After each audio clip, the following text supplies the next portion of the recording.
Très bien. Donc, rappelez-vous, la dernière fois, on avait dit que chaque processus avait un contexte. Donc, le contexte, c'est quoi? Donc, pardon, je lance juste l'enregistrement.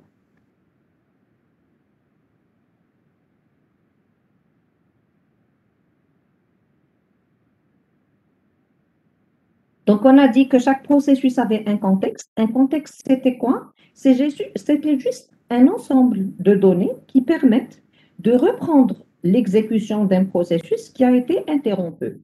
Ça veut dire quoi? Que voilà, donc j'ai en fin de compte un processus qui est en train de s'exécuter. Ce dernier est interrompu. On peut prendre l'exemple d'une tâche de contrôle de fin de quantum. Parce que là, qu'est-ce qu'on fait pour les processus? On donne 2 unités de temps à titre d'exemple si mon quantum est égal à 2. Qu'est-ce qu'on fait? On va donner 2 unités de temps pour chacun des processus.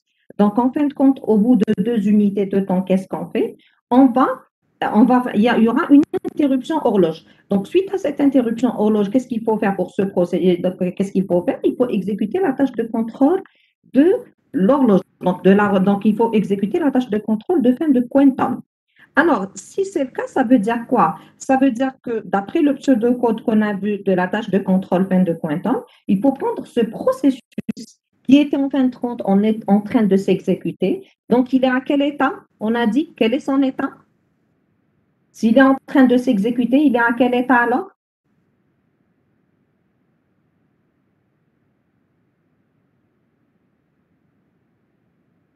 Il est à quel état? D'accord. Donc, il est à l'état actif, en fait. Il est à l'état actif. Très bien. Donc, ce qu'on fait, on doit l'insérer donc en queue de fil CPU. Donc, je vais le remettre à l'état près et il va attendre que le processeur lui ait attribué une autre fois. Mais la prochaine fois à laquelle je donne le processeur à ce processus-là, ce dernier doit continuer son exécution. Donc, il ne reprend pas dès le début, mais il continue là où il s'est arrêté la dernière fois. Comment justement on peut faire ça? Grâce à la sauvegarde de son contexte. Ça veut dire quoi? Qu'on a rangé en fin de compte son contexte quelque part et quand on souhaite reprendre son exécution, on n'a qu'à restaurer, ce qu'on dit restaurer, le contexte de ce processus. Donc, le contexte d'un processus se forme de quoi? D'un compteur ordinal. Donc, le compteur ordinal, il contient quoi comme information? Qu'est-ce qu'il contient comme information, le compteur ordinal? L'adresse de la prochaine instruction. Très bien. L'adresse de la prochaine instruction à exécuter. Parfaitement d'accord. Très bien. Donc, c'est l'adresse de la prochaine instruction à exécuter. Donc, du coup, et on parle de très bien de l'adresse relative. Très bien. Donc, je parle d'adresse logique ou relative. Ça veut dire, en fin de compte, à quelle instruction je me suis arrêtée. Donc, quelle est la prochaine instruction que je dois exécuter lorsque je reprends ce processus en d'autres termes. Bien sûr, donc là, si c'est compteur ordinal, donc c'est des registres, on manipule automatiquement des adresses logiques ou bien des adresses qu'on appelle relatives. D'accord? Très bien. Donc, le compteur ordinal, il est très important. Pourquoi? Parce qu'il m'indique la prochaine instruction à exécuter. Donc, dès que je reprends le processus, je sais quelle est la prochaine instruction de ce processus que je vais exécuter. Donc, dans le contexte aussi, je trouve le mot d'état. Donc, PSW pour Process State Word. C'est un registre qui est très important en réalité. Pourquoi il est très important? Parce que déjà, il m'indique le mode d'exécution d'un programme donné. Donc, pour les programmes, j'ai 2 types de programmes. J'ai les programmes qui s'exécutent en mode esclave ou utilisateur. D'accord? Donc, cela, donc, pour le bit de mode d'exécution, on le met à 0. Et pour les programmes système, donc le bit du mode d'exécution est mis à 1. Donc, dès que je trouve que c'est égal à 1, je comprends tout de suite que c'est un programme qui s'exécute en mode maître. Donc, si c'est un programme qui s'exécute en mode maître, vous êtes d'accord avec moi qu'il doit passer avant les programmes esclaves ou bien utilisateurs. J'ai une autre information qui est très importante dans le mot d'état. Donc, mis à part les flags qu'on a cités la dernière fois, donc on cite aussi le masque d'interruption. On a parlé brièvement. Donc, le masque d'interruption, il m'indique quoi en réalité? Il m'indique la priorité des différentes interruptions, en d'autres termes. D'accord? Donc, en fin de compte, c'est grâce à ce masque-là, donc il est représenté par des bits, j'aurai le même nombre de bits que le niveau d'interruption, et c'est grâce justement aux valeurs que je vais donner à ce masque que je saurai à un moment donné, est-ce que je dois arrêter un programme pour prendre celui qui vient de m'interrompre ou pas? d'accord? Donc, que ce soit deux interruptions, donc l'exécution d'une interruption et l'arrivée d'une autre, ou des programmes et l'arrivée d'une interruption. Donc, si je suis sur un programme utilisateur, c'est simple, il suffit de voir le mode d'exécution. Autrement, donc si les deux, ce sont des programmes système, qu'est-ce qu'on fait pour voir, est-ce qu'on continue avec celui qu'on est en train d'exécuter ou bien de commencer celui qui vient d'arriver? Il suffit de regarder le masque justement d'interruption. On a les registres généraux, d'accord? Parmi les registres généraux, qu'est-ce que je peux citer?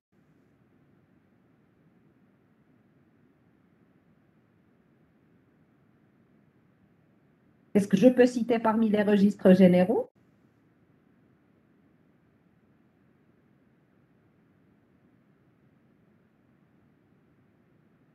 Qu'est-ce qu'on peut citer parmi les registres généraux? Alors, donc le registre d'instruction. Alors, qu'est-ce qu'il met dans le registre d'instruction? Il contient quoi? L'instruction qui est en cours d'exécution. On a aussi le registre de base. Il sert à quoi un registre de base?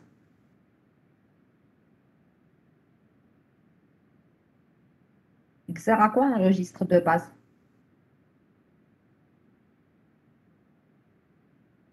Il me donne l'adresse physique où commence, donc c'est l'adresse physique où commence mon programme en mémoire centrale. Donc, du coup, grâce à ce registre-là, qu'est-ce qu'on peut faire? On peut traduire ou bien translater n'importe quelle adresse logique en une adresse physique. Parce qu'il ne faut pas oublier que c'est vrai que l'exécution se fait au niveau du processeur. Donc, je manipule des adresses logiques quand je dis quelle est la prochaine instruction à exécuter. Donc, je dis que c'est l'instruction 10 à partir du début du programme. Mais pour ramener réellement cette instruction dans le registre d'instruction, déjà, il faut la ramener de la mémoire centrale. Pourquoi? Parce que le programme, et donc l'exécutable de notre programme est chargé de notre processus. Donc, notre processus, il est chargé au niveau de la mémoire centrale. Donc, si je veux la ramener, je dois translater l'adresse logique en une adresse physique. Et j'ai la pile. La pile, quel est son rôle, la pile? La pile, pourquoi elle est importante?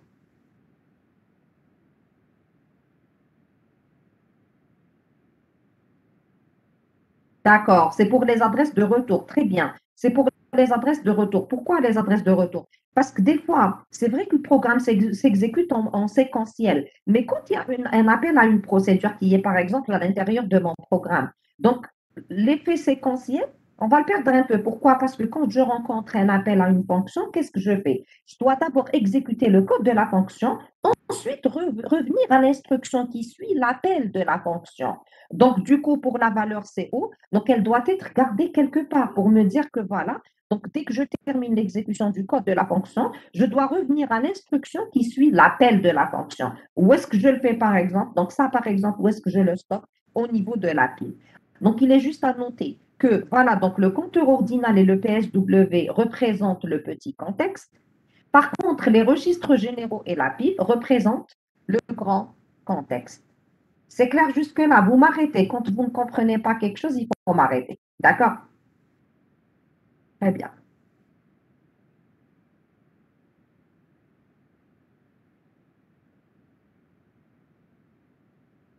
On a parlé aussi d'image mémoire d'un processus. Donc, l'image mémoire d'un processus, c'est quoi? Donc, on a dit que, donc, en fait, avant de voir l'image mémoire d'un processus, qu'est-ce qu'on disait? Donc, quand je crée un processus, la tâche de contrôle création, rappelez-vous, qu'est-ce qu'on disait? Alors, donc, réserver les ressources pour le processus et le charger en mémoire centrale. Alors, par ça, qu'est-ce qu'on veut dire charger en mémoire centrale? Donc, déjà, lui créer son image mémoire. Donc, l'image mémoire d'un processus, en fait,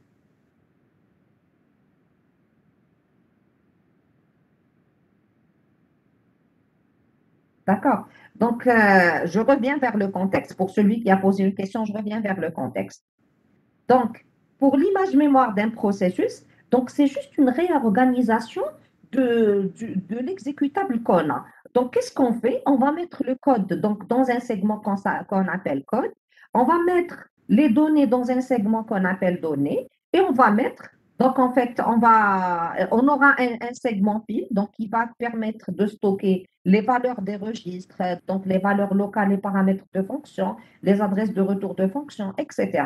Et on a aussi le TAS. Donc, l'espace alloué dynamiquement, c'est un espace qui est alloué dynamiquement, par exemple, en utilisant le malloc pour manipuler les listes. Donc, en fin de compte, quand je dis chargé processus, je parle en une partie de la tâche de contrôle création. Donc, quand un nouveau processus arrive, je dois lui trouver en fin de compte un espace pour son image mémoire. Dans quelle partie on insère l'image mémoire d'un processus, rappelez-vous?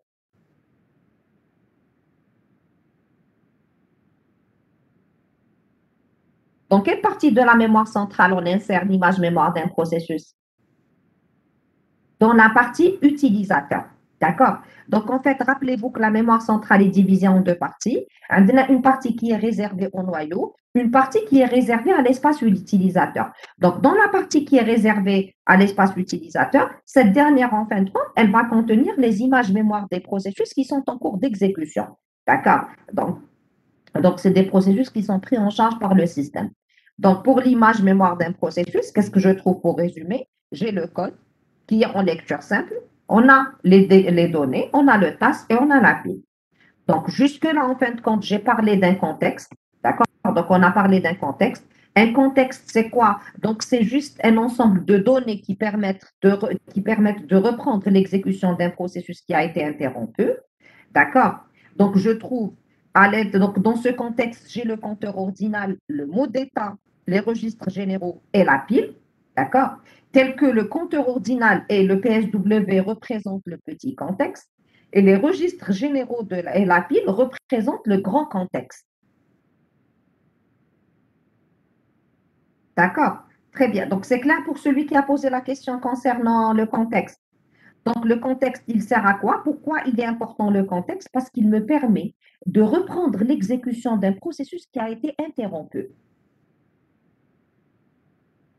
Alors, pour aussi l'étudiant qui a posé la question par rapport à la pile, donc pour la pile, oui, donc soit il a été interrompu, soit tout simplement parce qu'on a exécuté une fonction et on doit revenir vers l'instruction qui suit l'appel de la fonction. Aussi, il y a un étudiant qui me pose la question. Il me dit, est-ce qu'une image mémoire est égale au segment? Eh bien oui, l'image mémoire, c'est quoi? C'est tout simplement un ensemble de segments. C'est un ensemble de segments. Voilà les segments. Ça, c'est un segment. Donc voilà, vous avez le segment code, vous avez le segment données, vous avez le segment task et il y a le segment pile. Donc, tout ça, c'est des segments. Pour la pile et le tas, si vous allez remarquer, on n'a pas limité l'espace. Pourquoi? Parce que tout simplement, on doit rajouter un espace libre. Pourquoi? Parce que je ne sais pas si je vais faire en fin de compte des allocations dynamiques durant l'exécution du programme. Et au préalable, on ne sait pas combien d'appels ou bien combien d'interruptions on aura pendant l'exécution de ce programme-là. C'est clair? Est-ce qu'il y a d'autres questions où on peut avancer? Même pour ceux qui ne peuvent pas ouvrir le micro, vous pouvez me poser vos questions via le chat. D'accord, très bien, je consulte tout le temps. Donc, juste comme rappel, donc à l'arrivée d'un processus, nous, qu'est-ce qu'on a l'habitude de faire? Exécuter quoi? La tâche de contrôle, création d'un processus. Donc, la tâche de contrôle, création d'un processus, première des choses à faire, c'est quoi? C'est vérifier si j'ai des ressources disponibles. Parmi les ressources qu'on vérifie, c'est quoi? C'est justement l'existence d'un espace libre en mémoire centrale, dans la partie utilisateur de la mémoire centrale, qui pourra contenir l'image mémoire de mon processus. D'accord? Donc, il pourra contenir l'image mémoire de mon processus.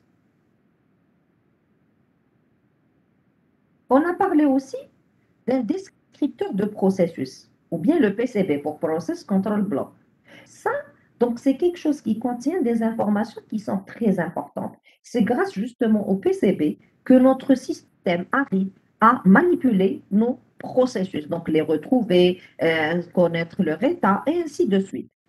Donc, dans le descripteur de processus, qu'est-ce que je trouve? Je trouve l'identité du processus. En fait, pour l'identité du processus, un processus a deux identités. Donc, d'habitude, nous, qu'est-ce qu'on fait? On propose un nom à notre exécutable, d'accord? Après avoir compilé, fait l'édition de liens, il y a un code, donc il y a un exécutable qui est généré. Qu'est-ce que je fais? Je vais en fin de compte lancer l'exécution de cet exécutable-là. D'accord? Donc, dès que je le lance, qu'est-ce qui va se passer? Donc là, il a un nom externe, par exemple, exé, vous avez exercice, on l'appelle ce qu'on veut. Mais en tout cas, le système, lui, qu'est-ce qu'il fait? Il va lui donner un nom interne qui est unique dans le système. C'est juste un entier. Donc, c'est un entier que donne le système à notre processus. Et bien sûr, il est unique dans le système. Ce qu'on appelle le PID. C'est ce qu'on appelle PID, pour Process Identifier. Donc, un processus, qu'est-ce qu'il a aussi? Il a un état. On va voir quels sont les différents états d'un processus. Je vais revenir à ça. Et bien sûr, il a un contexte. Donc, quand il y a une interruption, d'accord? Donc, quand on fait une interruption d'un processus qui est en cours d'exécution, qu'est-ce qu'on fait? On sauvegarde son contexte. Où est-ce qu'on le sauvegarde? On le sauvegarde dans son PCB. Regardez ici. C'est pour ça que là, j'ai mis le contexte du processus. Donc, j'ai un processus qui est en cours d'exécution. Quand il est interrompu, qu'est-ce qu'on fait? On va sauvegarder son contexte. Où est-ce qu'on le sauvegarde? Dans son PCB. On le sauvegarde dans son PCB. D'accord? Donc, rappelez-vous que le contexte, c'est quoi? C'est le compteur ordinal, le mot d'état, les registres et la clé. Et en réalité, si je veux voir les choses en détail, ça va être juste un pointeur en réalité. D'accord? On a aussi des informations sur le scheduling, les informations sur la gestion mémoire, les informations sur l'état des entrées-sorties, et on a bien sûr des informations de comptabilisation.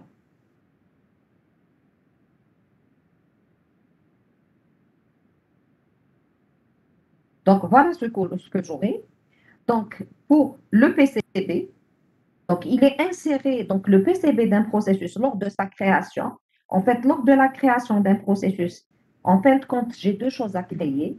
C'est le PCB, donc on doit le système, qu'est-ce qu'il fait quand j'exécute, je lance l'exécution d'un.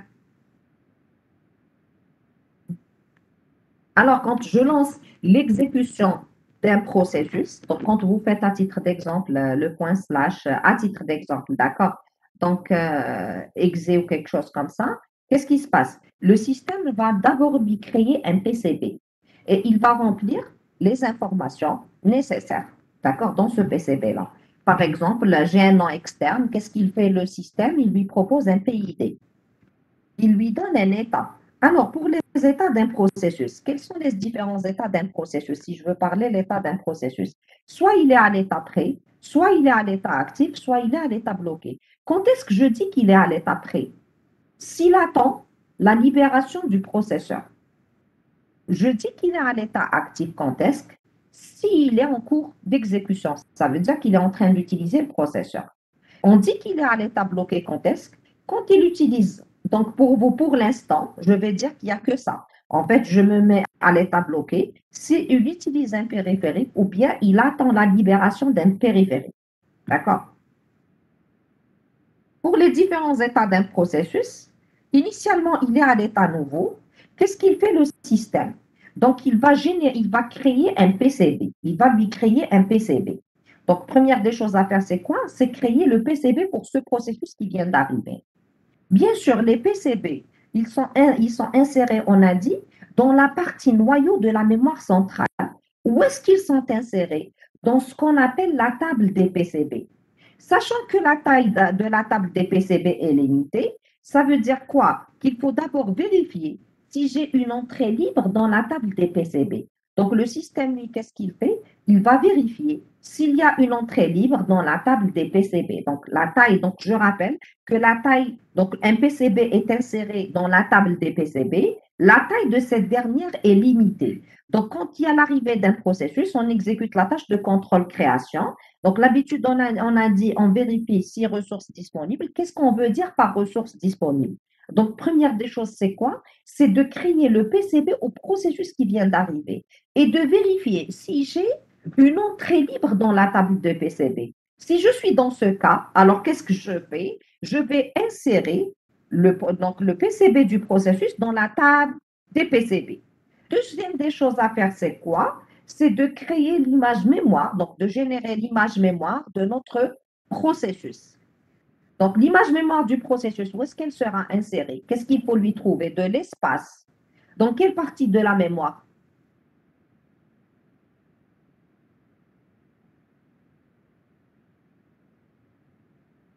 Dans quelle partie de la mémoire? Utilisateur, très bien. Donc, dans la partie utilisateur. D'accord? Donc, dans la partie utilisateur. Si je suis dans ce cas, là, le processus, on peut dire qu'il est à l'état prêt. D'accord? Donc, en fin de compte, quand est-ce que le système, donc j'ai un nouveau processus qui arrive, si on lui trouve une entrée libre dans la table des PCB et un espace dans la partie, pour son image mémoire dans la partie utilisateur de la mémoire centrale, là, dans ce cas, le processus est mis à l'état prêt et il est accepté dans le système. Ça veut dire quoi? Que c'est bon, mon processus est chargé en mémoire centrale. Donc, je trouve, j'ai son PCB et j'ai son image mémoire. Donc, à partir de là, il est pris en charge par mon système. D'accord? Donc, il est à l'état prêt. Dès qu'on lui donne le processeur, donc il est choisi par le scheduler, donc il bascule à l'état actif.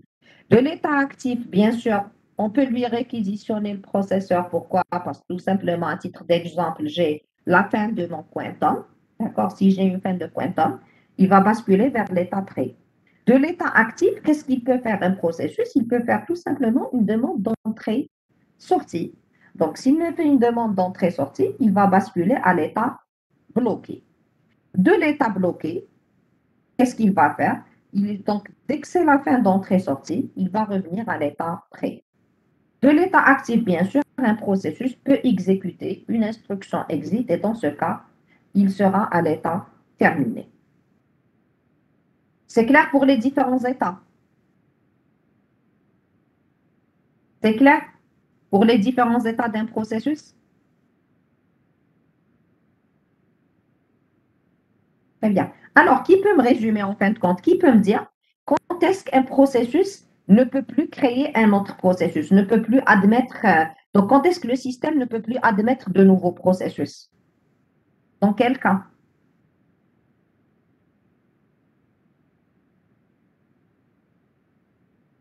À l'arrivée d'un processus. D'accord. Donc, je reprends le diagramme. En fait, j'ai dit que voilà, donc à l'arrivée d'un processus, j'ai un nouveau processus qui arrive dans le système. Donc, première des choses à faire, c'est quoi? Qu'est-ce qu'il fait le système pour ce processus-là? Donc, qu'est-ce qu'il fait ce processus-là? En fait, c'est très bien pour ceux qui viennent de répondre. Donc, je récapitule pour ceux qui n'ont pas compris le diagramme. Donc, un processus, quand il arrive, qu'est-ce qu'il fait le système? Il lui crée son PCB et il va vérifier si la table des PCB contient une entrée libre pour ce processus. Pourquoi? Parce qu'en fin de compte, la table de PCB, donc le nombre d'entrées dans la table de PCB, m'indique ce qu'on appelle le degré de multiprogrammation max que je peux avoir dans le système. Donc, c'est le maximum de processus qu'on peut gérer dans notre système. Donc, si on trouve, très bien, donc si on trouve un espace libre, une entrée libre dans la table des PCB, ça veut dire quoi? Que c'est bon, je peux insérer le PCB du processus qui vient d'arriver dans la table des PCB. Ça ne suffit pas. Pourquoi? Parce qu'un processus, qu'est-ce qu'il a? Il a un PCB, il a une image mémoire. Donc, la deuxième étape, c'est quoi? C'est de lui trouver un espace dans la partie utilisateur de la mémoire centrale pour contenir son image mémoire. Si j'ai ces deux conditions-là, ça veut dire que le processus peut se mettre à l'état prêt. Donc, on va modifier son état et on le met à l'état prêt. À l'état prêt, ça veut dire quoi? Mon processus, l'image mémoire de mon processus est dans la partie utilisateur de la mémoire centrale et son PCB, il est inséré dans une entrée de la table de PCB dans la partie noyau de la mémoire centrale. Bien sûr, si un processus est à l'état prêt, ça veut dire qu'il demande quoi? Il demande le processeur. À un moment donné, le scheduler va le choisir. Donc, s'il le choisit, ça veut dire qu'il va basculer à l'état actif. Donc, quand il est à l'état actif, si je suis par exemple dans le temps partagé, à un moment donné, qu'est-ce qu'on aura? On aura la fin de quantum. À la fin de quantum, qu'est-ce qu'on fait d'habitude? On arrête ce processus qui est en cours d'exécution. Donc, il va basculer à l'état prêt. D'accord? Donc, il change d'état, il se mettra à l'état prêt en attendant qu'on lui donne une autre fois le processeur. Donc, de l'état actif aussi, un processus peut faire une demande d'entrée-sortie. Si c'est le cas, ça veut dire qu'il va basculer vers l'état bloqué. Comme il peut aussi, à partir de l'état actif, exécuter l'instruction exit. Donc, s'il exécute un exit, ça veut dire quoi? Que, voilà, donc il va terminer son exécution. De l'état bloqué maintenant, à la fin d'entrée-sortie, le processus va basculer à l'état prêt. Donc, si je reviens à ma question, quand est-ce que le système ne peut plus admettre de nouveaux processus? Si, en fin de compte, si ma table des PCB est pleine, s'il n'y a plus d'entrée libre dans la table des PCB, ou bien que je ne trouve plus d'espace dans la partie mémoire donc, qui est réservée à l'utilisateur pour contenir son image mémoire. Dans ce cas, qu'est-ce qu'il faut faire alors? Qu'est-ce qu'on fait pour ce processus, à votre avis? Qu'est-ce qu'il fait le processus?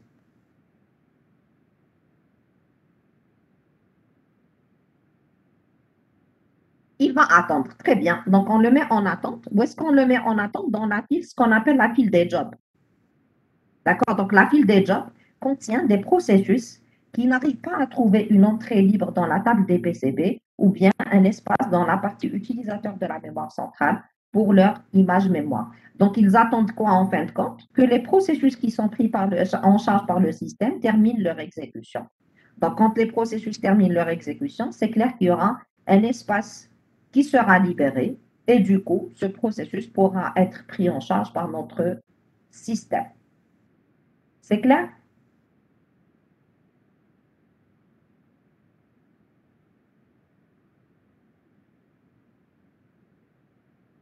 Alors, donc, il y a une question.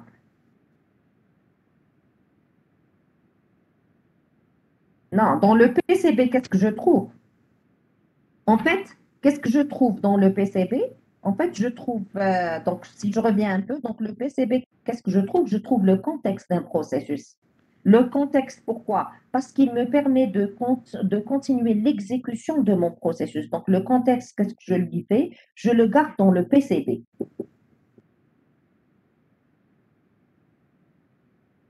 D'accord?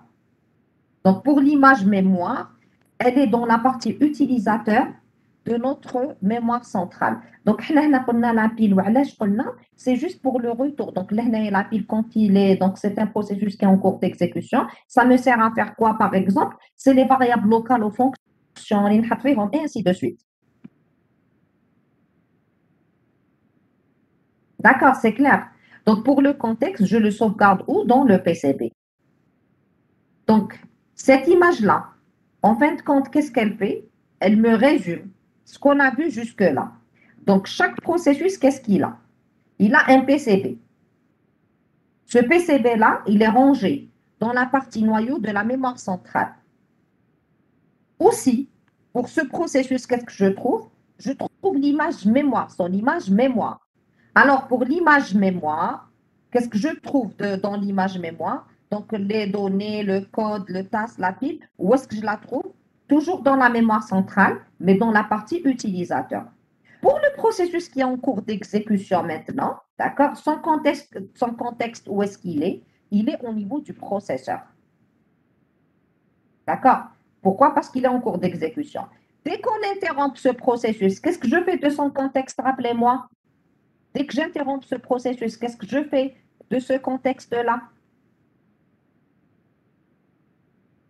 Très bien, je le sauvegarde dans le PCB. Donc, quand j'interromps le processus qui est en cours d'exécution, je prends son contexte, le petit contexte et le grand contexte. Rappelez-vous que le petit contexte, c'est quoi? C'est le CO plus PSW. Le grand contexte, c'est quoi? C'est les registres généraux et, et l'API. D'accord? C'est clair? Pas de questions?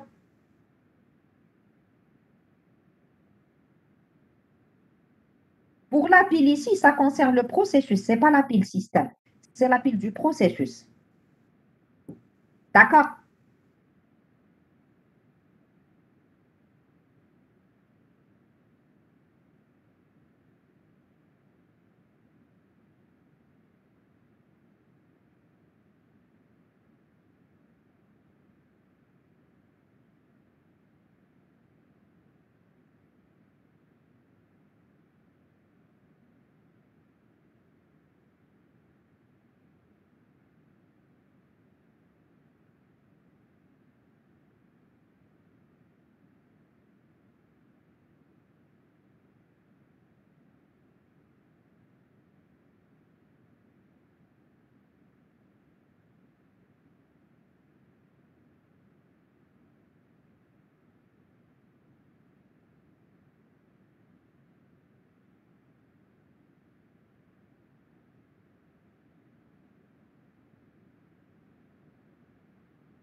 Donc, juste je récapitule. Donc, je récapitule. Donc, ici, cette pile-là, ça concerne le processus en lui-même. Comme c'est pour contenir juste les variables locales qu'on trouve. Parce que les données, les variables qu'on a déclarées en début de variables qui sont utilisées par les fonctions ne sont pas prises en charge par le segment donné. Par contre, le contexte, le PCB,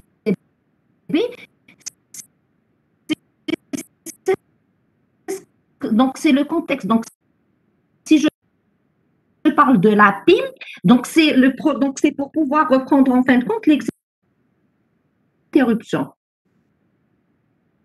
Vous me recevez? Vous m'entendez? Ça se coupe un peu. Ça se coupe un peu, madame.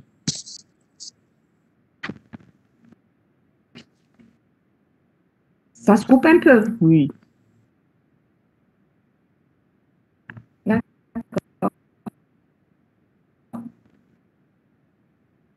Et là, c'est mieux? C'est mieux comme ça? Oui, c'est bon.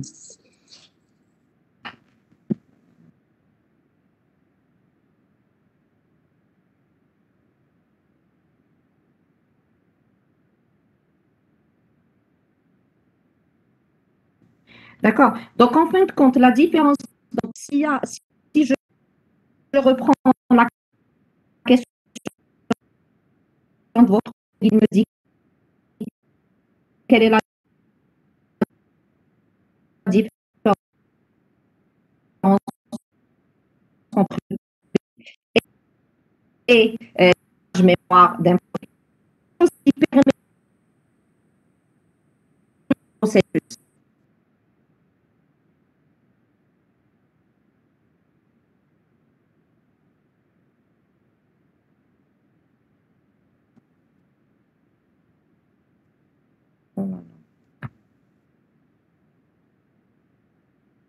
Vous m'entendez toujours pas bien?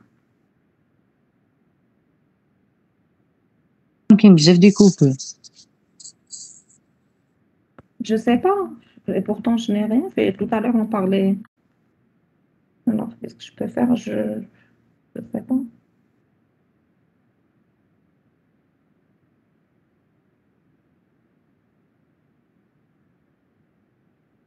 Je vais me déconnecter et me reconnecter, d'accord?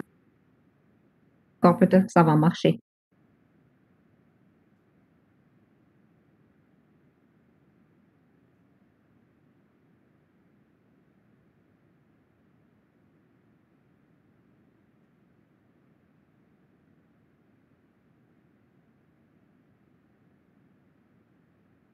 Là, c'est mieux.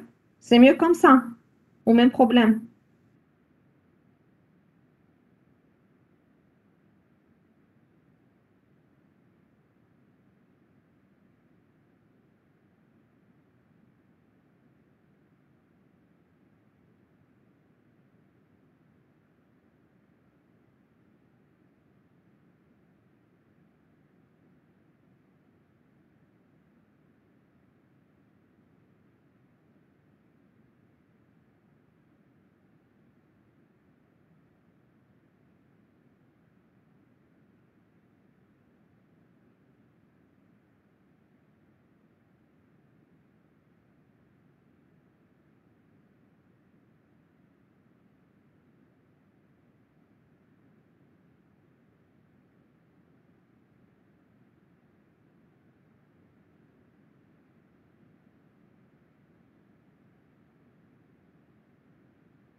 C'est comment maintenant? C'est mieux? C'est mieux comme ça? Très bien. Ouais, très bien, alhamdoulilah. Très bien.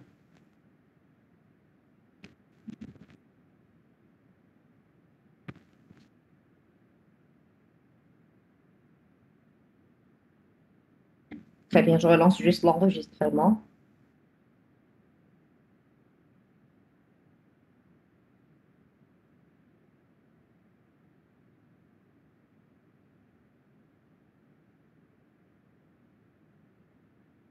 D'accord.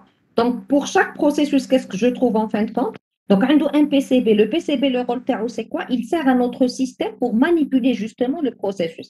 Donc, ce que je trouve dans l'exécutable dans le processus, c'est la partie utilisateur. Donc, c'est juste le programme qui est réorganisé en d'autres manières. Donc, par contre, pour le PCB, il sert justement à gérer, il sert à gérer tout simplement le processus en lui-même. D'accord?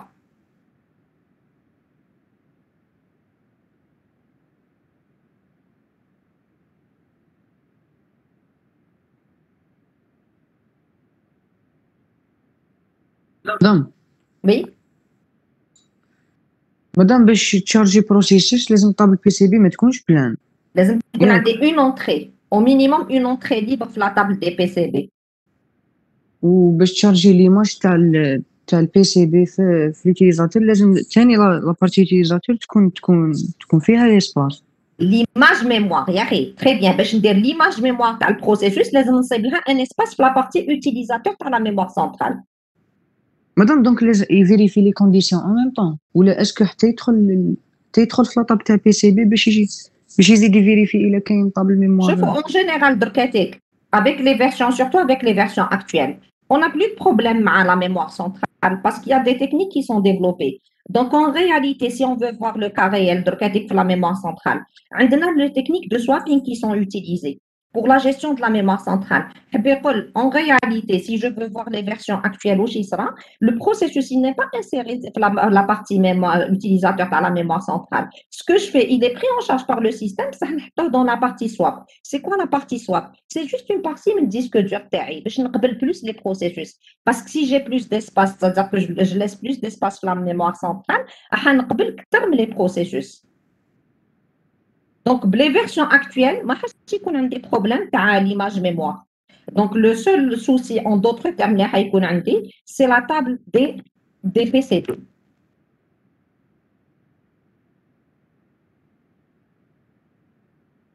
Je ne sais pas si j'étais claire. سي بون مدام ميرسي.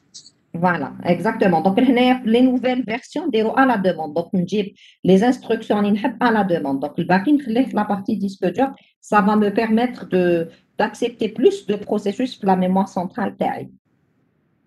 Voilà, d'accord, très bien.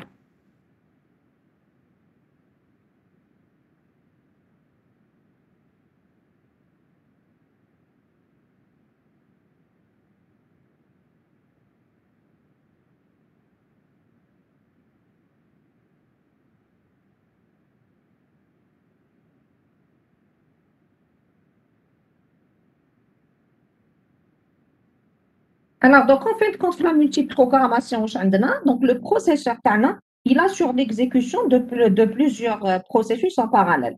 Mais le hack, ce n'est pas un vrai parallélisme, on a dit. On parle seulement de pseudo-parallélisme. Quand est-ce que je parle de vrai parallélisme? C'est quand j'ai une machine multiprocesseur.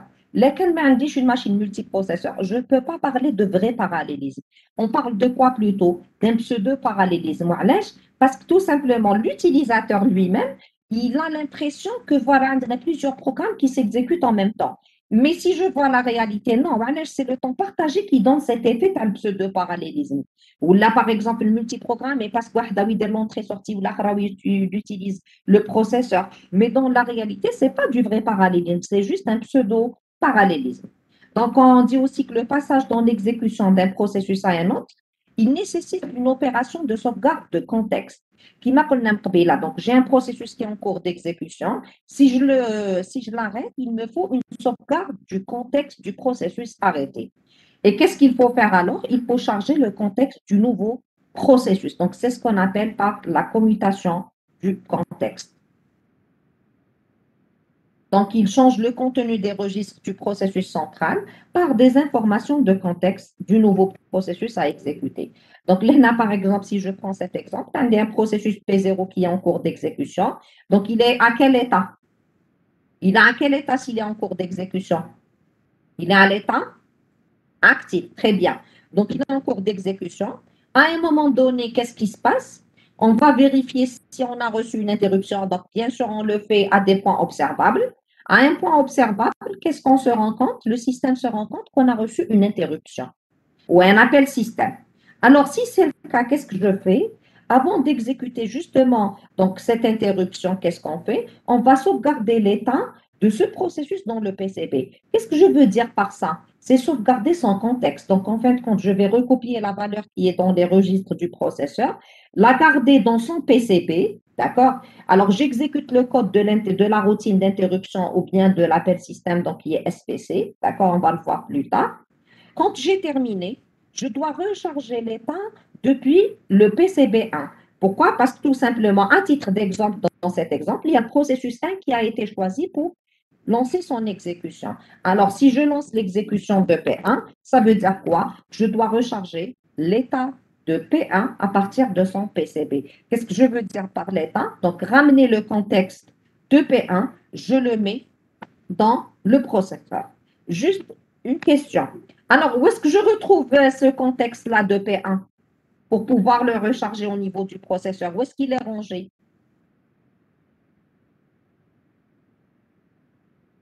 Très bien, dans son PCB. Dans son PCB. Dans son PCB. Rappelez-vous, Coulium, le contexte d'un processus, où est-ce qu'il est rangé?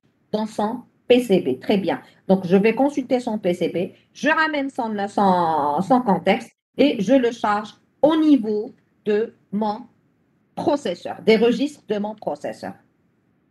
Et bien sûr, il va s'exécuter. À un moment donné, lui aussi, donc pendant son exécution, à des points observables, on va vérifier, on va trouver qu'il y a une interruption. Donc, si c'est le cas, donc je vais sauvegarder l'état du processus P1 dans son PCB. D'accord? Donc, je vais peut-être choisir le processus PCB0, donc P0. Donc, je ramène son état depuis son PCB et je lance son exécution, etc. Donc, ça, c'est ce qu'on appelle la commutation de contexte. Donc, je sauvegarde, je restaure. Je sauvegarde, je restaure. Donc, je sauvegarde le contexte du processus interrompu et je restaure ou bien je recharge le contexte du processus, du nouveau processus qui a été choisi pour utiliser le processeur. C'est clair jusque-là? C'est clair? En fait, juste une remarque. La commutation du contexte, elle se fait en deux phases. On a la première phase qui consiste à commuter le petit contexte. Donc, le petit contexte, rappelez-vous, c'est le COPHW. C'est une instruction qui est indivisible. La deuxième étape, elle consiste quant à elle à commuter le grand contexte par celui du nouveau processus. Donc, là, il y a juste une chose, c'est que, en fin de compte, on a des deux types de, par exemple, la commutation de contexte, on dit deux contextes à commuter. Donc, on dit le petit contexte 1, le grand contexte 1. C'est le processus qui est en cours d'exécution. Dès qu'il est interrompu, les dire la commutation du contexte. Donc, pour ce faire, on dit en deux étapes. La première étape, dire la commutation du petit contexte. Donc, je vois qu'on dit le petit contexte 1 ou on dit le petit contexte 2. Donc, le petit contexte, le nouveau processus, le processus au niveau du processeur. Donc, juste la phase, elle se fait par câblage d'une manière matérielle. L'année fait en première année, les circuits logiques, normalement en première année. Justement, donc la commutation par le petit contexte, elle se fait justement comme ça. Les circuits. Ensuite, la deuxième étape, ou la deuxième phase, elle se fait par programmation, donc d'une manière logicielle. Donc, la commutation du grand contexte, elle se fait par logiciel.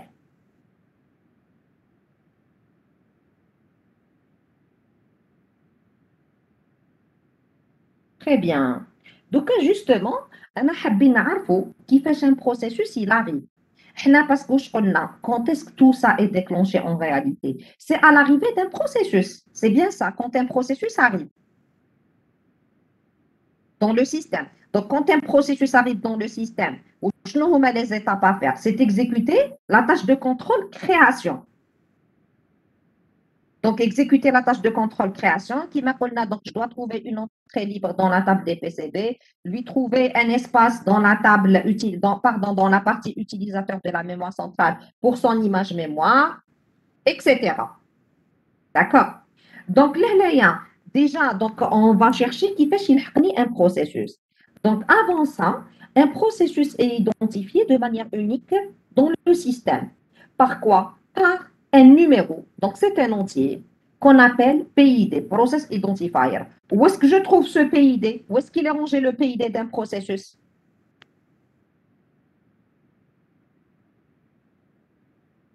Dans son PCB, très bien. Dans son PCB, parfait. Dans le PCB. Donc, on cible le PID d'un processus rangé dans son PCB. Chaque processus a un PID qui est rangé dans son PCB.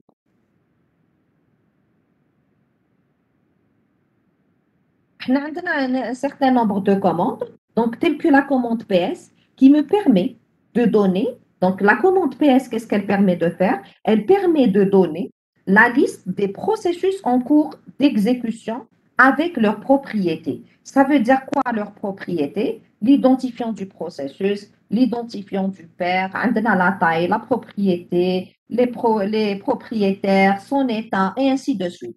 Donc, à la base, on a un manuel. Comment on peut utiliser le manuel, à votre avis, sur Linux? Comment je peux utiliser le manuel? Déjà, j'ai combien de types de manuels?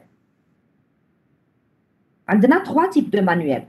D'accord. On a le premier manuel qui concerne les commandes bark. C'est le premier manuel. On a le deuxième manuel, donc il est réservé aux appels système. Ou on a un manuel qui utilise les fonctions C.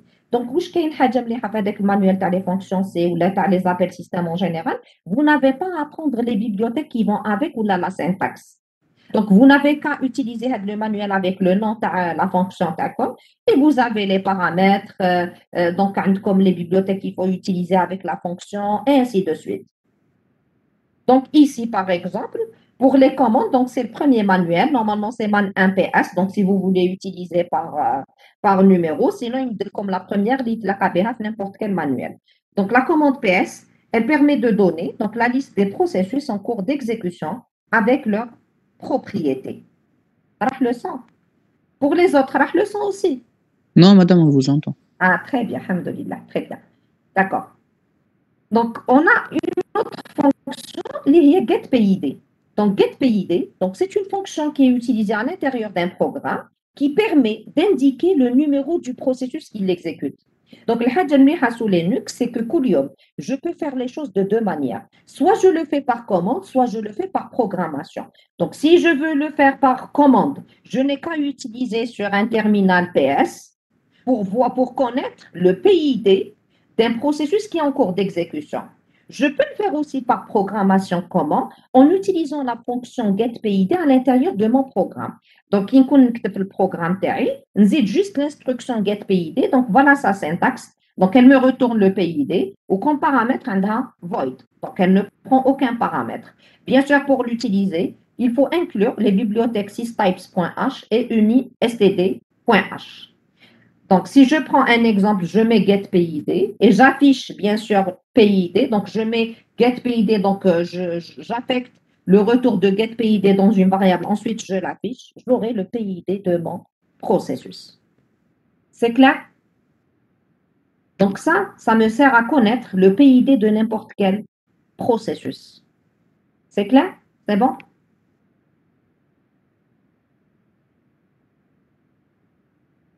Vous m'arrêtez si ce n'est pas clair. Très bien. Donc, ça fait chaque donc la création d'un processus, la création d'un processus, la création d'un processus. En fait, comment se fait justement la création de ce processus-là? En réalité, il y a deux manières de faire les choses. Donc, une de ces manières, c'est quoi? C'est l'utilisation du fork. Alors, donc ici, donc, la fonction fork, qu'est-ce qu'elle permet de faire? Elle permet de créer un processus. Alors, sous Linux, كل حاجة نعيطولها père-fils. Pourquoi père-fils? Parce que la dernière fois où je قلت لكم déjà le premier processus qui est créé sous Linux, c'est quoi? Quel est le premier processus créé sous Linux?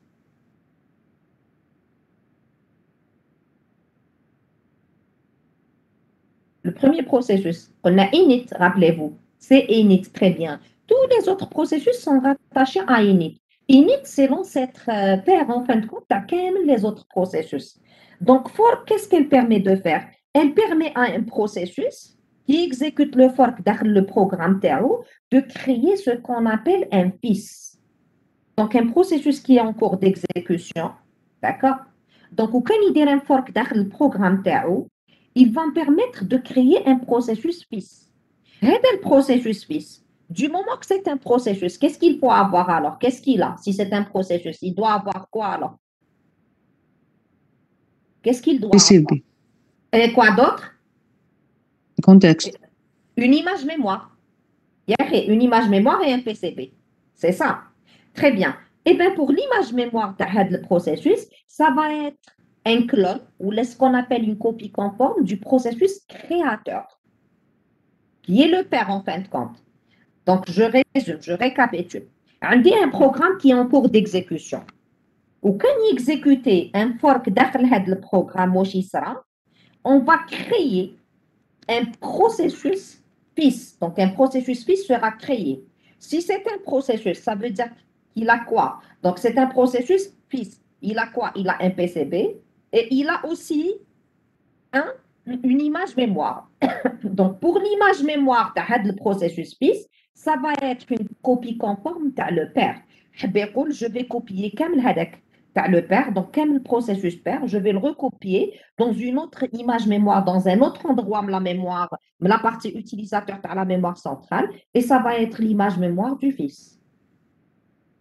Ce fils-là, qu'est-ce qu'il aura d'autre? Il aura un PCB. Donc, ce fils-là, il aura quoi? Il aura un PCB. Donc, le PCB, par contre, tu as le fils, il est différent du PCB du père. Donc, en fin de compte, pour le fils, qu'est-ce que je dois trouver? باش نقدر نقبله في السيستم تاعي واش لازم ندير له واش لازم نصيب له. Il a un PCB, une image mémoire. Qu'est-ce que je dois trouver pour son PCB? Qu'est-ce que je dois trouver pour son PCB? Une entrée libre dans la table des PCB. Pour son image mémoire, qu'est-ce que je dois trouver? De l'espace dans la partie utilisateur de la mémoire centrale. D'accord? Vous me recevez, oui ou non? Vous m'entendez? Très bien. D'accord. Oui, madame. On va voir des exemples. D'accord? On va voir des exemples. Donc ici, pour utiliser justement cette fonction, qu'est-ce qui se passe? Donc je l'utilise avec un void, donc aucun paramètre. Comme retourne, elle me retourne PIDT. Donc je l'utilise avec les bibliothèques systypes.h et unistd. D'accord? Il y a juste une chose. C'est que la fonction fork en réalité, elle permet donc la création dynamique d'un nouveau processus qui s'exécute de façon concurrente avec le processus qui l'a créé. Pourquoi? Parce que tout simplement, dès la création, qu'est-ce qui se passe? J'aurai en fin de compte deux images mémoire. Une image mémoire pour le processus qui s'exécutait avant d'exécuter le fork et j'aurai une image mémoire du processus fils. Rappelez-vous, ce processus fils, il a été créé quand est-ce? En exécutant le fork. Donc, en exécutant le fork, pardon. En exécutant le fork. Donc, le père, quand il exécute le fork, qu'est-ce qui se passe? Il va me créer un processus fils. Ce processus fils, qu'est-ce qu'il aura? Une image mémoire. Donc, seulement pour l'image mémoire, je vais recopier ce que j'ai dans l'image mémoire du père vers ce que j'ai dans l'image mémoire du fils. Donc, en fin de compte, il va hériter des données, du code, de la pile, du task. Donc, il va tout hériter à partir du père. Seulement, c'est dans un endroit différent. Si c'est le cas, ça veut dire que ça va être tout simplement une exécution d'une façon concurrente. Donc, personne ne saura ce que fait l'autre. Pourquoi? Parce qu'on aura deux images mémoire qui sont différentes.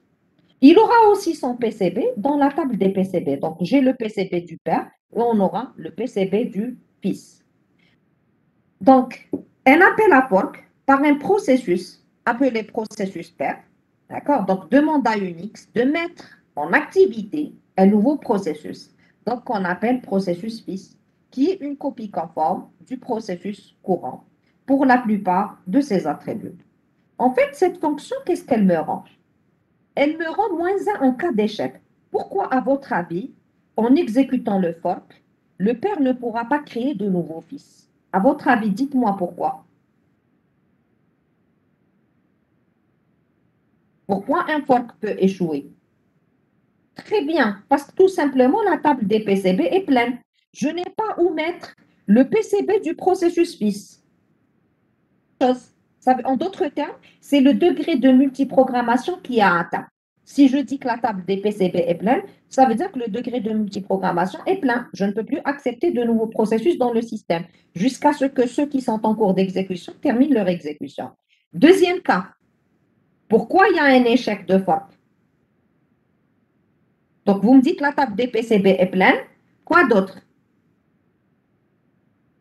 Pour l'utilisateur n'a pas d'espace. وش ما عندناش؟ Mémoire utilisateur. Très bien. Je n'ai pas d'espace dans la mémoire centrale pour son image mémoire. Donc, si je n'ai pas d'espace pour insérer son image mémoire, la mémoire centrale, qu'est-ce qui va se passer? C'est un échec. Je ne peux pas. Il y a un autre cas. Le troisième cas, c'est quoi? C'est les droits de création. Si un processus n'a pas le droit de créer d'autres processus, bien sûr, on aura un échec. Donc, le fork, quand est-ce qu'elle échoue? Elle échoue dans trois cas. Soit parce que le degré de multiprogrammation a été atteint. Si c'est le cas, ça veut dire quoi? Que la table des PCB est pleine. Soit parce que je n'ai plus d'espace libre en mémoire centrale pour insérer l'image mémoire du processus fils. Troisièmement, parce que tout simplement, le processus créateur ou bien ce qu'on appelle le processus père n'a pas le droit de créer de nouveaux processus.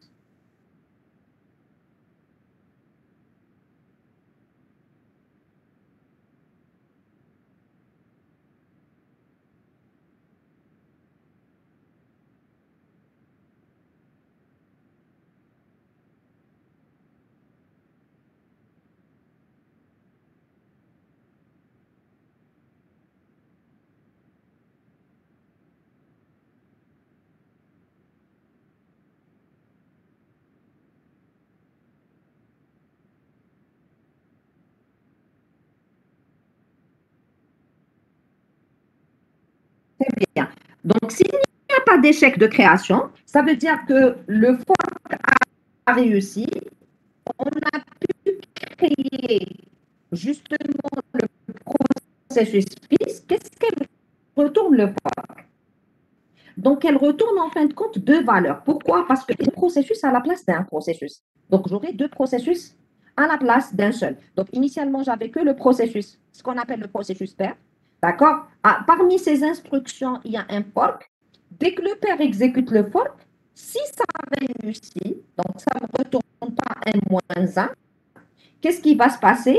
Ça veut dire que le père a tout simplement donc créé le fils. Donc, s'il a créé le fils, qu'est-ce que j'aurai? J'aurai en fin de compte deux valeurs de fork. Donc, fork va retourner de 0 pour le processus fils et elle va retourner le PID du fils créé dans le cas du père.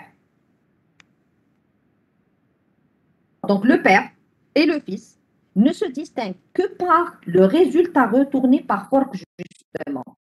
Donc, en fin de compte, ici, si vous allez remarquer, pour fork, elle me retourne un PID. Il est très important de récupérer le PID retourné par fork. Pourquoi? Parce que tout simplement, si je trouve ça dans un programme, la seule chose qui me permettra de faire la différence entre le père et le fils dès la création de fork, c'est le retour de fork. Donc, le fork, elle retourne 0 pour le fils et elle me retourne le PID du fils créé pour le père.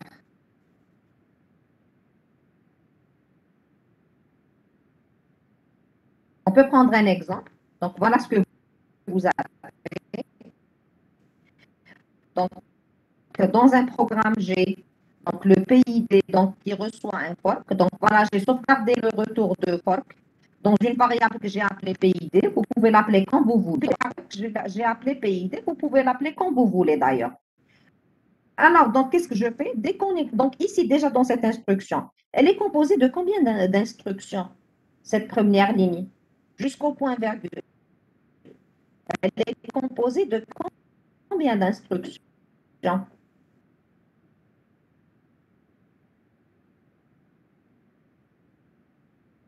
Elle est composée de combien d'instructions?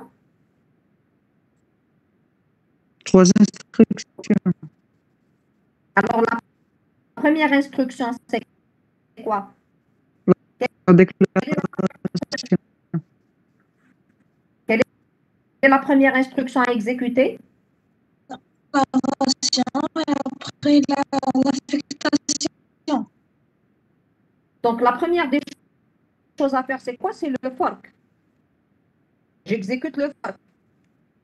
Première des choses à faire, c'est quoi? C'est l'exécution du fork. Le résultat du fork à PID. L'affectation du résultat. Le résultat, il peut être soit moins 1. Il y a le fork, qu'est-ce qu'elle retourne? Mais quand, à chaque fois que vous voyez ça, il faut d'abord exécuter le fork. J'exécute d'abord le fork, ensuite je fais l'affectation. Donc, le fork, s'il y a échec, là, ça me retourne moins 1. Donc, je suis dans ce cas. Erreur de création. Sinon, si le fork a réussi, combien de processus on aura? Processus. Le père et le fils, 1. Donc, voilà l'arbre de création de processus pour ce programme. Donc, j'avais le processus père qui s'exécute. Dès qu'il exécute le fork, qu'est-ce qui se passe? Il va créer un nouveau processus qui est le fils 1. Regardez, donc ici, c'est le fils 1. Qu'est-ce qu'elle me retourne fork? Puisque j'ai deux processus, ça veut dire que j'aurai deux valeurs de fork. Pour le père, qu'est-ce qu'elle me retourne? Le PID du fils 1. D'accord? Et pour le fils, qu'est-ce qu'elle retourne fork? Elle retourne 0. Votre collègue me pose la question. Alors, on me dit quoi? Un étudiant me dit, est-ce qu'on peut créer qu'un processus fils avec fork? Oui, mais je peux créer plusieurs processus fils. Il suffit d'utiliser quoi? Plusieurs fois le fork. D'accord? L'utiliser dans une boucle. Fork permet de créer un seul processus fils. Mais dans un processus, je peux créer plusieurs fils. Il suffit d'utiliser plusieurs fois le fork. D'accord? Il y a juste une chose, c'est que le fils commence son exécution juste après le fork. Parce que pourquoi? C'est le fork qui permet de le créer. Donc, il commence son exécution juste après le fork. Quelle est la première instruction après le fork? Quelle est la première instruction après le fork? C'est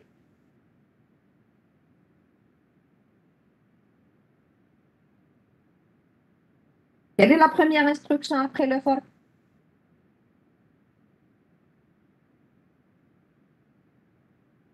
Cet exemple, madame, Oui, dans cet exemple-là, bien sûr.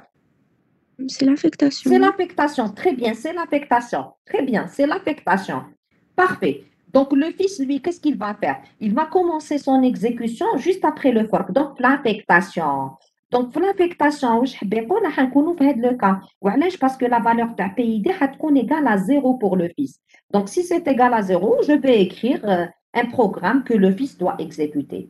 Par défaut, si ce n'est pas moins 1 et ce n'est pas 0, ça veut dire quoi? Que c'est le cas du père. Si c'est le père, donc ça veut dire que je dois exécuter le programme du père. Donc la différence pour le père ou le fils, c'est quoi? C'est que le père, il exécute tout ce qu'il y a avant le fork. Il dit le fork, il dit le fork. Mais le père, le fils, lui, où est-ce qu'il commence son exécution? Il commence son exécution juste après le fork. Même s'il y a des instructions comme le fork, il ne va pas les exécuter. Parce que le processus, mais qu'est-ce qui existe pour les instructions? C'est une exécution qui se fait d'une manière séquentielle. Donc, le fork, donc le processus fils est créé, il commence son exécution juste après le fork. Bien sûr, il ne faut pas oublier qu'il y aura un héritage. Parce que copier l'image mémoire du père, l'image mémoire du fils. Donc, il a la valeur des données, il va l'hériter. Le processus fils créé, il va l'hériter à partir du père. C'est clair? Est-ce que c'est clair? Donc, là, on peut voir ce qui se passe en réalité. Donc, quand on a un processus père qui était en cours, quand on a un processus père, je vais quand on a une image mémoire ou quand on a son PCB. Le code de le père parmi les instructions de le code de le père la un fork.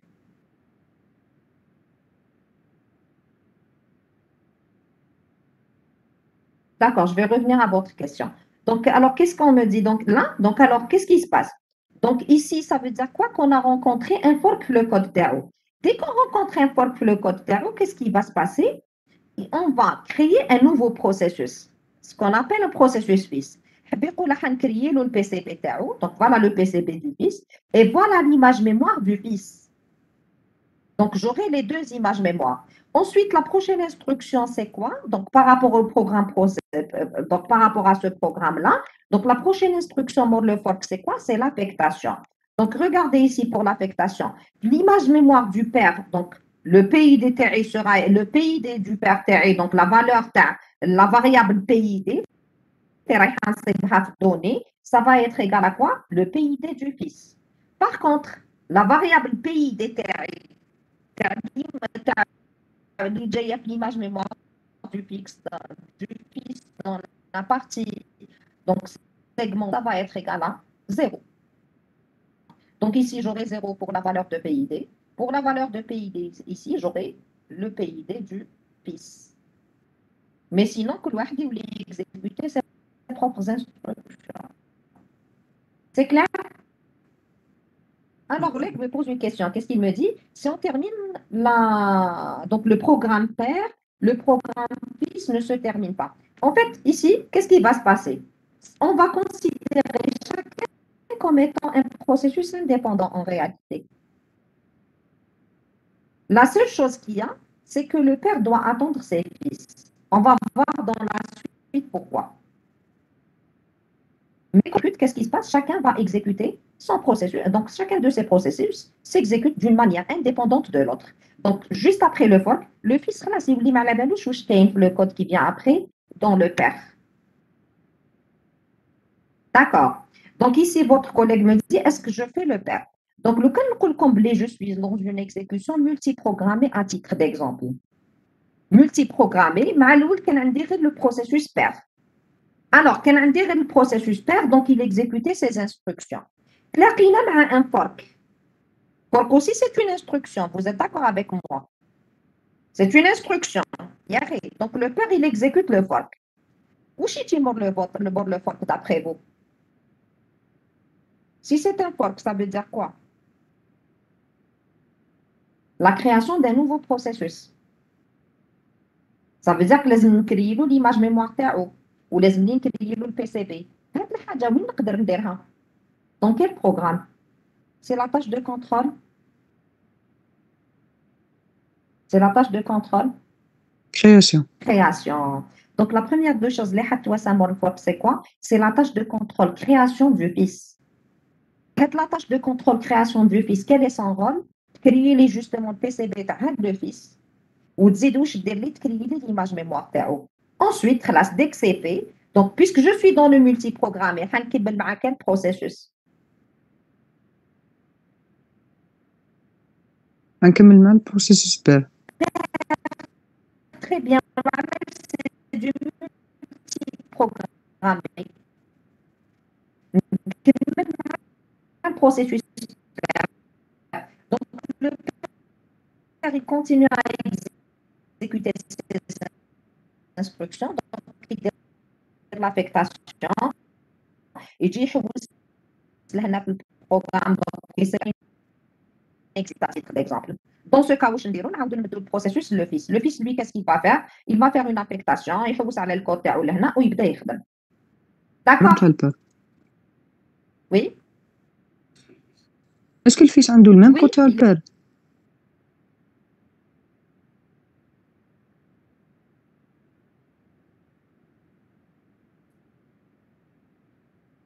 وهنا bien sûr مور الفرق en général كي نخدموا بالفرق راح ندير لا ديفيرونس بين لي بروغرام. حاب يقول حنا شوفوا دابري الروتور دو فرق نقول له واش من البروسيسوس راح يكزيكوتي تيل بورسيون دو كود. دونك باغ اكزومبل هنا الفيس راح يكزيكوتي لو بروغرام فيس بيسك لو بير ما يقدرش يدخل دونك ما يقدرش يدخل.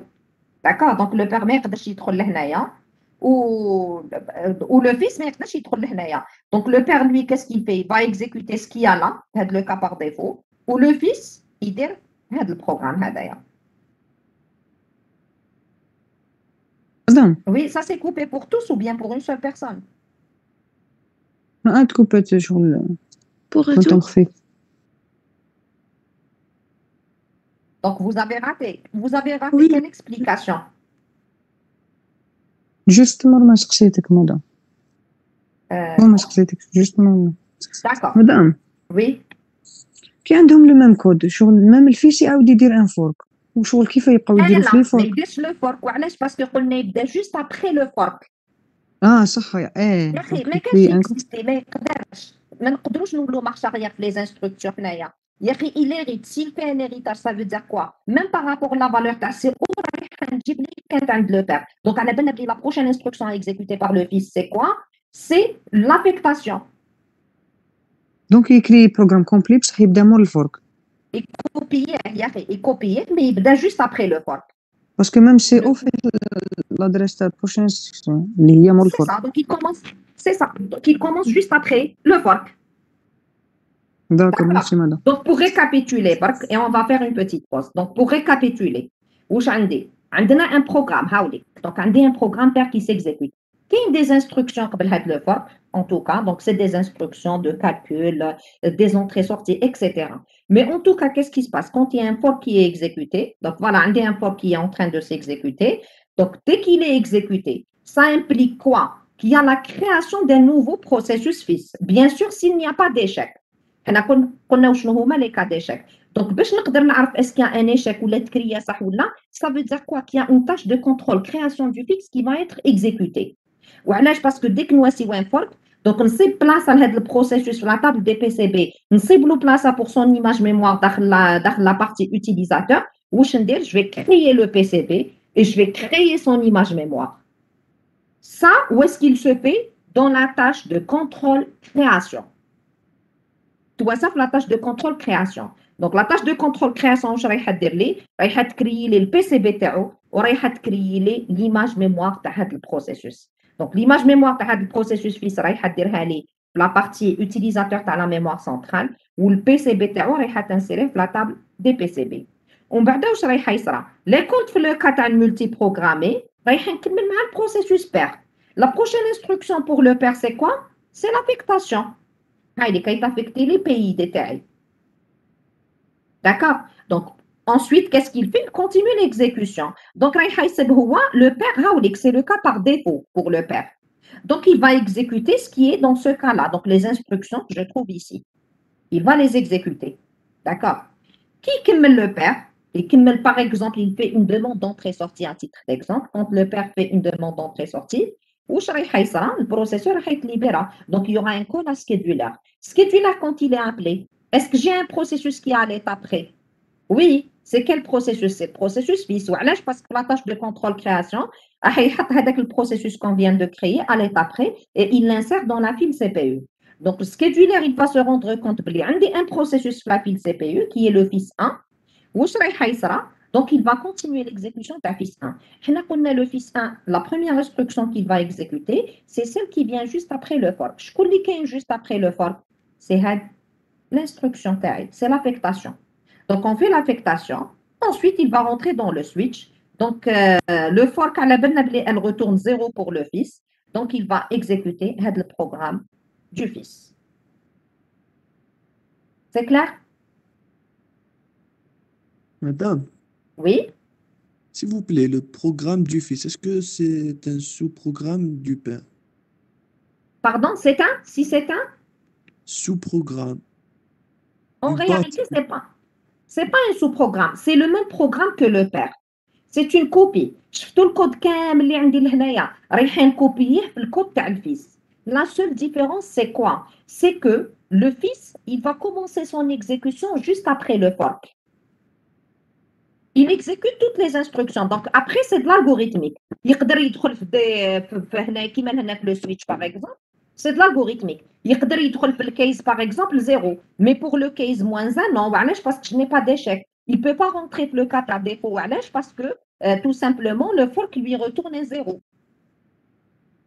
En d'autres termes, ce n'est pas un sous-programme, mais vous voulez dire qu'il exécute un ensemble d'instructions du processus père.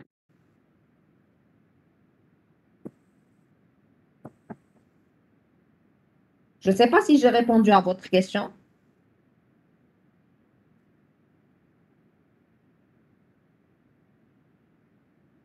J'ai répondu à votre question, jeune homme. Oui, merci, madame. Ah, très bien. D'accord, donc on fait une pause. Je vous donne une pause de 10 minutes, ensuite on va reprendre. D'accord?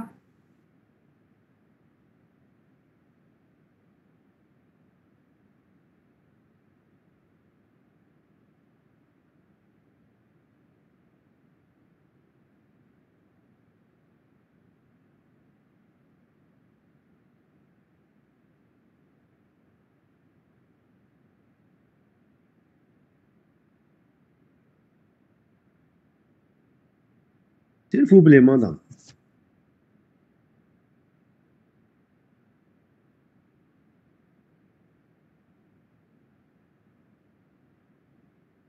Jeune homme, oui, oui, Madame, pour la création du programme FIS, s'il n'y a pas un oui. espace libre pour créer l'image, وش اللي تورني لنا في كي نديرو Moins فوق؟ 1. Il faut que tu retournes moins 1. D'accord, madame. D'accord. Parce Et il est que stocké dans la file des jobs. هذاك البروسيسوس تاعنا il est stocké dans la file des jobs.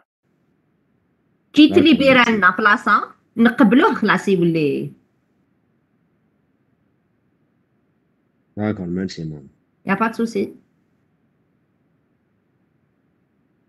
Non, pour Tamar, en fait, si vous allez remarquer, le fils, mais il dit la même chose que le père. Voilà, parce que je fais la différence entre les deux.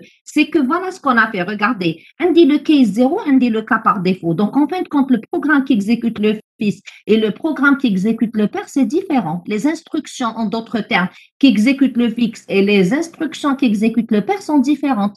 Voilà, parce que je fais, c'est grâce aux suites que je fais la différence entre les deux. Si c'est le cas, donc le fils, il va exécuter un ensemble d'instructions que le père ne fera pas, et vice-versa.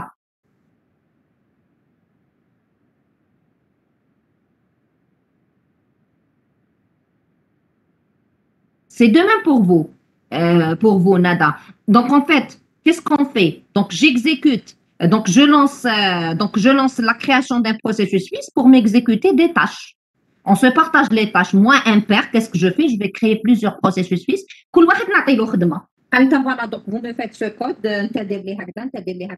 moi, je vais attendre, par exemple, la terminaison de mes fils. Ça marche?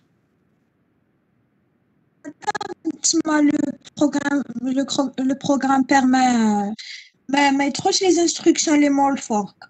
لا يدخل صح واش من les instructions.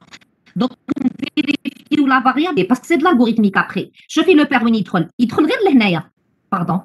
Donc, en fait, le père وين حيدخل غير في هذا le cas par défaut. وعلاش parce que le PID de le père, il me retourne le PID du fils créé. Le PID du fils créé, ce n'est pas 0 et ce n'est pas moins 1.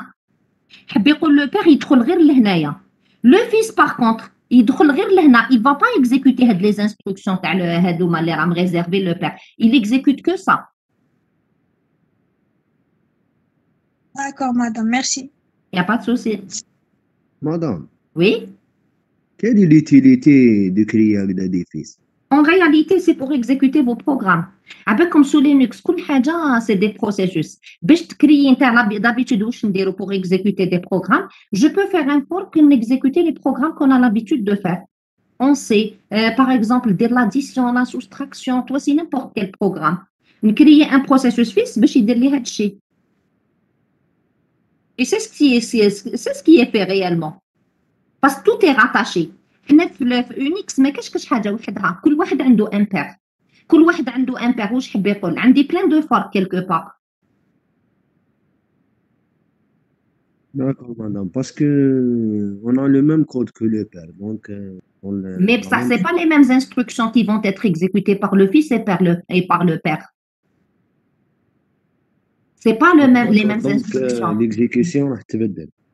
Bien sûr, c'est pas les mêmes instructions que vont exécuter le père ou le fils. Parce que chauffe le fils, il va exécuter les instructions qui sont case 0. Le père, lui, il va exécuter les instructions qui sont default. D'accord, merci beaucoup, madame. Il n'y a pas de souci.